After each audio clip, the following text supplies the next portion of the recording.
And Shabbat Shalom and greetings to you all. Well, here goes another decade. They're just whipping by. It seems like only yesterday that the world was waiting on the Y2K meltdown. Remember that? It was 20 years ago today. Now, there's a great phrase. That should be in a song.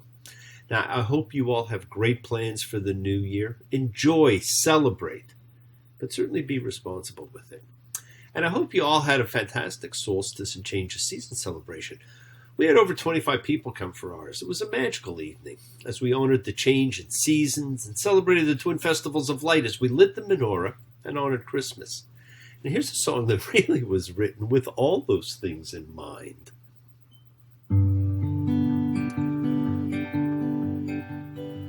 The moon is right.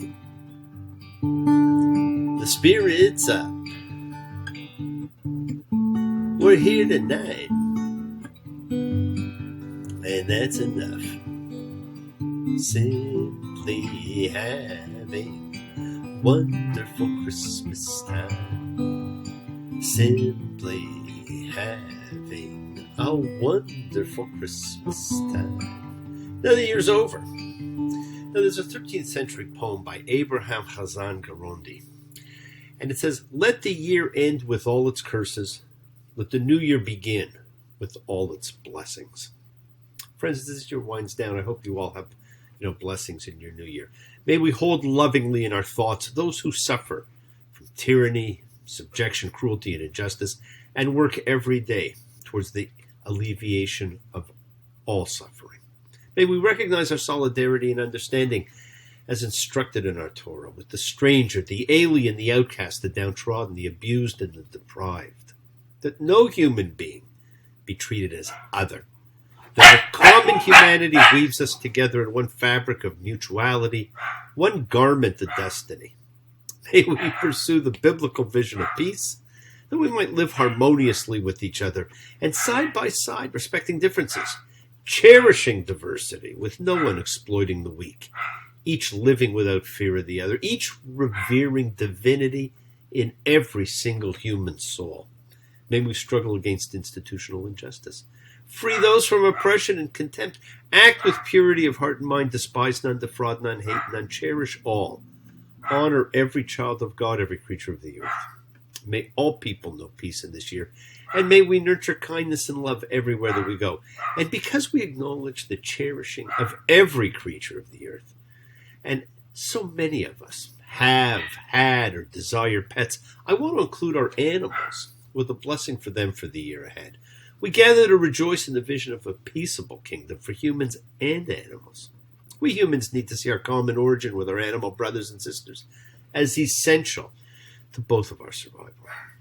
The bond between human and animal is not a mere coincidence, but a deep connection, my friend, that stretches back to creation and forward to a time when we may find our relationship free of predation and domination. We do not know how to measure the invigoration and spiritual well-being that animals, incapable of speech as we understand it, confer upon us, simply by virtue of the fact that we coexist. The vital symbiosis of members of the same nation has been revealed to us, and those who possess a clearer vision glimpse that all of humanity as well. However, the spiritual symbiosis of all living things still remains hidden. Nevertheless, we can be elevated to that lofty height at which humankind becomes one with the totality of life, even with vegetation and inanimate existence. Blessed are you, holy source maker of all living creatures. On the 5th and 6th days of creation, you called forth fish in the sea, birds in the air, and animals on the land. You inspired us to call all animals brothers and sisters. We ask you to bless these animals by the power of your love. Enable them to live fully in praise to your name. May we always praise you for all your beauty in creation. Blessed are you, Lord our God, and all your creatures. Amen. Now, we may share the world with our animal friends, but we do not speak the same language, and therefore we do not often see ourselves as simply one giant community. We are two, an animal community and a human one. But we're all connected, friends, all with a collective consciousness of spirit, a giant community. A chavura, fellowship, expressing our nature of kindness, compassion, thoughts, feelings, hopes, dreams, and wishes that unites us all in the community house of spirit Beth Ruach. So once again, please do go ahead. Invite everybody, physically, psychically, emotionally, or spiritually, to gather and share from Psalm 133, the Hine Matov. Come together. Hine Matov. Shemitahim Yam Yam. Hine Matov. Shemitahim Yam Yam. How good, how pleasant it is for brothers and sisters together. Community, community, community, together. Because we are one giant community, my friends, all of us. So let's spread love, goodwill, and fellowship to the world. Remember, this is your setting aside just a little bit of sacred time in your sacred space to honor and converse with whoever, whatever you happen to believe in. It's a part of your kavanah, your intention that you put out to the universe. It's your goodwill. And as light continues to grow in our lives, let's send that light out to help heal those in need of the blessings of God. Let's send healing out to whoever you know that needs it. Floats through space, finding those in need, so send it out for those you know and for the souls and spirits of everybody you love. So think of whoever that needs healing and renewal and love, or just plain goodwill. Focus on them. Call their names. It's not just for people. This is for our pets. It's for the earth. It is the healing of the world. The tikkun olam. It's part of our spiritual genetic makeup. And let's send thoughts and energy for health and renewal for those in our hearts and our minds. For Monty and Anna, for Ryan, for Dolores, Polly, for David, Tally, and Bob, and for the bee. Friends, it is the kindness, healing wishes, the goodwill and love that we all send out. It circles the world, finding those in need. So thank you, each of you, for all you do, for all you care. Because the world is a world of spirit. And spirit, my friends, never dies. Me, Shabbat, Avotenu, Makor HaBracha, Limotenu. May the source of strength bless the ones before us. Help us find the courage. Make our lives a blessing. The renewal of the body. The renewal of spirit. Let us say, Amen.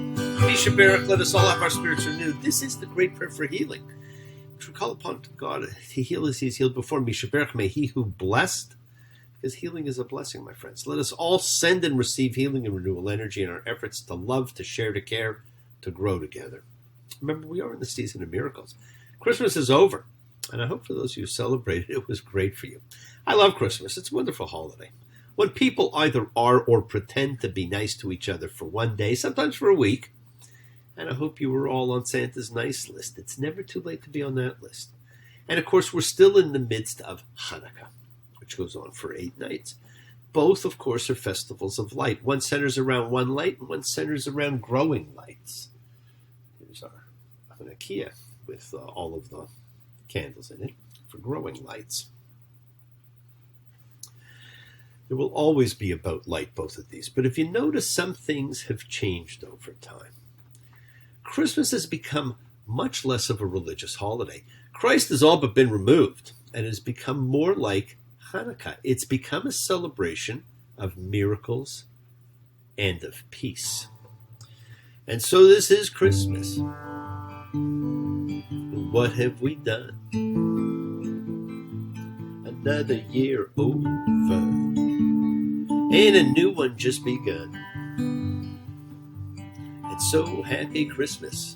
I hope you have fun in the near and the dear one, the old and the young. A very Merry Christmas and a Happy New Year.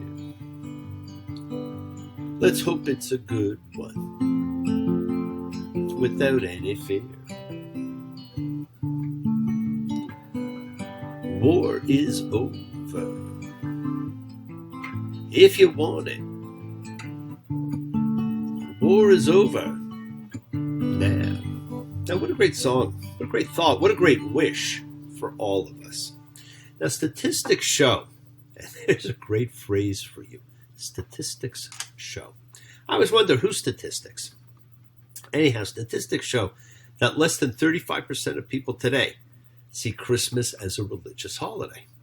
It's about miracles and love, Santa and gifts, so that on the 26th you wake up with lunch bag let down, not having gotten the lottery win, the new car or pony that you wanted, and you start to count down to New Year's and next Christmas. Hanukkah was never a religious holiday. It was added well after the Torah's creation. It is a celebration of light and miracles. It was never centered on gifts per se. But have you noticed that all Jewish holidays actually do incorporate giving? But to causes, to charity, money, time, expertise, we inculcate the spirit of sharing in everyone and everything, in all aspects of life. Hanukkah is a great holiday. But most of the minor holidays, that is the non-Torah ones, like this in Purim, are. And it's celebrated by what my dear old friend called the world's most popular game. I have a little dreidel, I made it out of clay. When it's dry and ready, oh dreidel I shall play. It's a festive holiday. You don't go to synagogue. You light a cool lighting fixture and it changes every day because more light comes in. Every day at Hanukkah we add light to our lives. As the light of each day increases, we take stock of the miracles of life because there are always miracles in our lives, my friends. So continue to celebrate light and love and miracles. You don't need a holiday to live that way. But isn't it great that every year we honor that small force who stood up to the bully and fought for our freedom? We never forget. And reminds us all to continue to stand up to the bullies that still exist in our lives and honor all the miracles that take place in our lives. Light one candle for the Maccabee children. With thanks, their lights didn't die. Light one candle for the pain they endured when the right to exist was denied. Light one candle for the terrible sacrifice justice, freedom demand. Light one candle for the wisdom to know when peacemakers' time is at hand. Don't let the light go out, it's lasted for so many years. Don't let the light go out, let it shine through our love and our tears. That, of course, was the great Peter, Paul, and Mary and their song about Hanukkah. It's a story of miracles.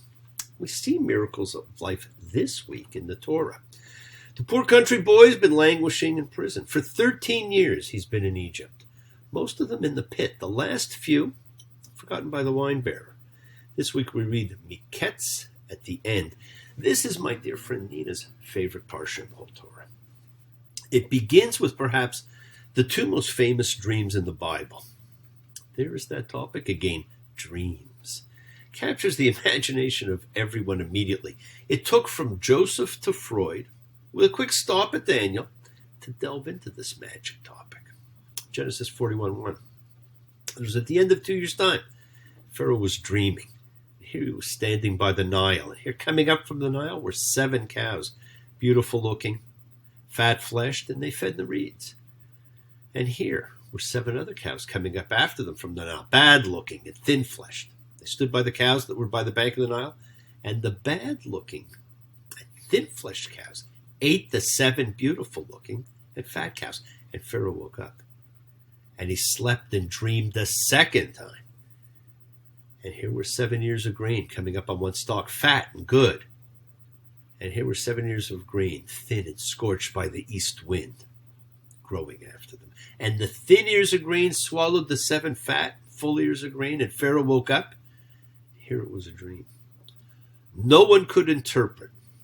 The wine bearer remembered Joseph from 2 years earlier and told Pharaoh how Joseph had interpreted the 2 dreams of him and the baker so perfectly. And Pharaoh sent and called Joseph. They rushed him from the pit, and he shaved and changed his clothing, came to Pharaoh. And Pharaoh said to Joseph, I've had a dream. There's no one who can tell the meaning of it. And I've heard about you, saying you hear a dream so as to tell the meaning of it. Joseph answered Pharaoh, saying, not I. God will answer regarding Pharaoh's well-being. Now, Freud's The Interpretation of Dreams was one of the most important books of the 20th century, an attempt to understand the dynamic unconscious, which operates continuously in every human mind.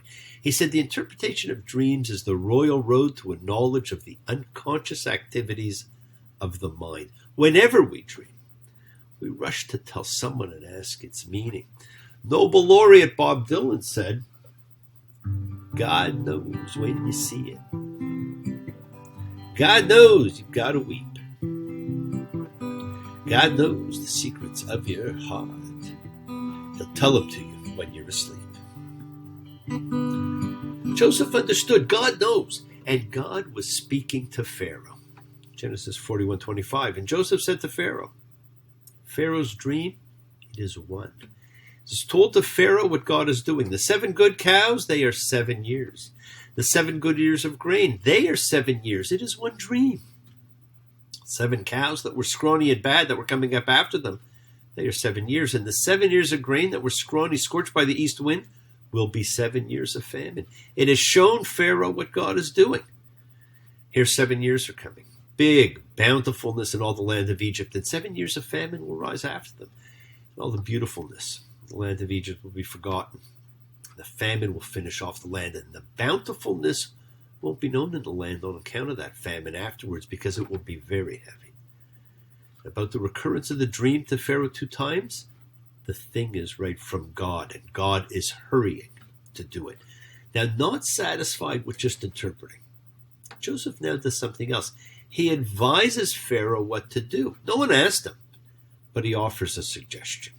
And now, let Pharaoh look out for an understanding and wise man and set him over the land of Egypt. Let Pharaoh do it and appoint overseers over the land of Egypt in the 7 years of bountifulness. Friends, Joseph's not successful because of his cleverness or his sage advice. He succeeds because he can interpret dreams. And apparently it's by revelation rather than by insight. Because even the most brilliant Freudian analyst would be unlikely to guess that a dream of cows eating cows means that there will be prosperity followed by famine. Joseph is described as stating that it is God and not he who directs events and sheds the light on dreams. Now Pharaoh makes Joseph this understanding and wise man and gives Joseph an Egyptian name, and the daughter of a priest is his wife, with whom he then has 2 sons. Genesis 41:46. And Joseph was 30 years old when he stood in front of Pharaoh. He arrived at 17. He's now 30. We know that much of that intervening 13 years was spent in prison. He will oversee the 7 good years and a few of the bad ones before he's going to see his brothers again. And that'll take him to 39 or 40. Would you expect his brothers who doubt he could be alive to recognize him? Will it make him bitter, angry, and vengeance-seeking seeing them? How would it affect you? Well, the good years come, and he stockpiles food, and then the famine comes. Genesis 41:57. And all the earth came to Egypt to buy, to Joseph, because the famine was strong in all the earth. Jacob said, here, I've heard there's grain in Egypt. Go down there and buy grain for us from there, and we'll live and not die. 10 of Joseph's brothers went down to buy grain from Egypt. And Joseph's brothers came and bowed to him, noses to the ground. Wow, that sounds like a dream the young Joseph had when we first met him about his brothers bowing to him. Joseph saw his brothers and recognized them, but he made himself unrecognizable to them. And he spoke with them in hard tones, and he said to them, from where have you come? Well, they don't recognize him. Why would they? You know? He's been dead, as far as they're concerned, for like 20 years. And he accuses them of spying. They say they are 12 sons of one man. One son is dead, Joseph, and one was left behind, Benjamin. The one left behind was the other son of Rachel, the only other son that Jacob cherished. Now the brothers feel the karma. They feel the guilt of what they did to Joseph. They see their karma now coming back on them. Genesis 42:21. And they said each to his brother, We're guilty over our brother because we saw his soul's distressed when he implored us, and we didn't listen. On account of that, this distress has come to us. They see this as payback for their action of 20 years prior. But it's also the first time we are told that Joseph implored them and they ignored him. That will come up later in Exodus, but it tells us more about how they ignored his cries and entreaties and adds to their heartless, cruel treatment. So they're having this private talk. And they did not know that Joseph was listening because an interpreter was between them. And he turned from them and wept. He will weep 3 times, but he's not finished with them yet. He allows them to stockpile provisions, and he makes certain arrangements. They get to take the grain home, but they have to leave Shimon as a hostage, and they must return with Benjamin to prove that what they're saying is true. And Joseph also secretly had their money returned, and they all panic when they realize that their money is back. They return home in this panic, and Jacob, again, only sees how it affects him. Genesis 42:36. Their father Jacob said to them, "You've bereaved me. Joseph is gone. Shimon's gone. You'll take Benjamin. All these things have happened to me. Poor me." Jacob does not send them back until they're starving again, while his son Shimon languishes in prison as a hostage. Yes, my friends, the world is sacred. So is everything in it. Express your gratitude, light a candle, make a wish, celebrate your life and the lives of those you love. Share your feelings with them. Live free, be free, honor your freedom, be well, be happy, be blessed. Share and honor the light and all who live in the light and continue to shine. Continue to send everybody you know goodwill and love. Pray for peace and freedom for everyone. And end to terror and hatred. Remember, friends, we are a community. We learn together, we celebrate each other, we love each other. We share this ride together, men and women equally. So let's send out love, not fear. Send out peace, harmony, goodwill, and healing to all who need it. Please do. Learn to forgive, learn to love, including yourself. Open your hearts. Honor the relationships of your life. Tell those you love that you love them. Take advantage of the time you have. And continue to constantly learn to be and to love. And make sure you do love. Now, bless you all. Have a great week. A week of love and light. A week of peace. A week of miracles because they're around you all the time. It's not just at Hanukkah. And remember, we set in motion everything that happens in our lives. Our intentions, our Kavana, our cause, our effect, everything's linked. As I've said, you always have time to forgive and be forgiven. You have the knowledge of what's good and bad. So acknowledge what you've done wrong to yourself, to God, to any person you've wronged, and ask forgiveness. But do so with sincerity, accountability, and vulnerability. Forgive those you've hurt as you learn to be forgiving and compassionate, because the secret, my friends, of forgiveness, compassion, and peace is in acceptance. Can you accept yourself, other people, the world just as they are? Can you accept life as it is without trying to control it? If you do, you can experience the peace that acceptance brings. So keep on dreaming, keep on being, keep sharing, keep shining, keep teaching. Keep spreading joy and goodwill to the world, and do not follow fear. Follow love. It's always in front of you. And remember to have faith and unwavering adherence to principle, just as I have faith in the principle of love in all of you. Work to be present in the body. Expand the heart, quiet the mind, because the deepest source of real power, my friends, lies in consciousness and your ability to be mindful, to be aware, to be present in all of life's circumstances. So make the most of your time in life. Continue to touch and transform the lives around you, because you're never alone. You're forever blessed, and you have the ability to bring blessings to everybody you meet. Health, love, and renewal to everybody you come across. Because we're all energy, and energy cannot be destroyed. It can only be transformed. Your words are your power to transform. So be generous with them. Bless others and bless yourself, and love with the heart, because we're all part of a greater whole. Embrace love, not fear, forgiveness, not anger. Be there for someone, because someone will always be there for you whether you know it or not. And continue to explore faith and belief and see what they mean to you. And never accept shame as a natural state. Whatever you feel others have felt, whatever you've experienced others have too. We share together. We learn together. We help each other. We are each of us simply trying to find love and acceptance and support. We all have or could have that special someone in our lives, so find them. Tell them what they mean. And remember, you're never alone on your journey to your promised land. Watch your words. They can hurt you. They can heal you. They can imprison you, but they can free you. Keep forgiving those you need to forgive. Keep asking forgiveness from those you need to ask forgiveness of. During the season of miracles and goodwill to men, as we turn the corner on another year, another decade, and we all toast to times gone by. Shalom, acquaintance. before God, and never brought to mind. Should owe acquaintance be forgot, and old lang syne. For old lang syne, my dear,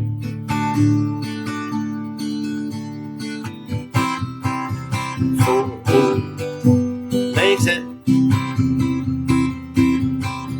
we'll take a cup of kindness yet, for old lang syne. Now finish your Hanukkah candles. Say goodbye to the year. Make a wish for the coming year. Thank you all for joining me. I will see you soon. Shabbat shalom and blessings to you all. Take care.